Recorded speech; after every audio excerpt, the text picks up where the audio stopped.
model camera này cứ dừng ở trong bạch pra chỉ môi Wi-Fi tế dừng pra chỉ môi sim card 4G camera min lens pi chạm bàn pi plong kháng lứaនិងplong khángក្រោម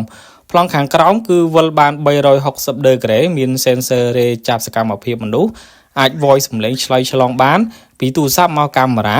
វីដេអូគឺច្បាស់បងប្អូនអាចមើលគ្រប់ទីកន្លែងតាមរយៈកម្មវិធីកាមេរ៉ាលើ app ICC ងាយស្រួលភ្ជាប់និងងាយស្រួលដំឡើងបងប្អូនចាប់អារម្មណ៍អាចសាកសួរបាន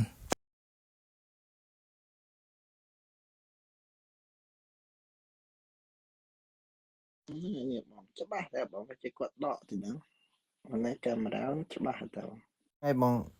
វាជាសំឡេងបានអត់បងហ្នឹងហើយបានបងបានអារូបtelephone ហ្នឹងក្បែរកន្លែងសំឡេងហ្នឹងចុចហ្នឹងស្កត់ហើយចុចលោតតបតង់ពណ៌ក្រហមហើយលោតនីតិបង voice សំឡេងនិយាយបានសំឡេង ហើយបងកាមេរ៉ាពេលយកមកដាក់មកឆ្វាច់ច្បាស់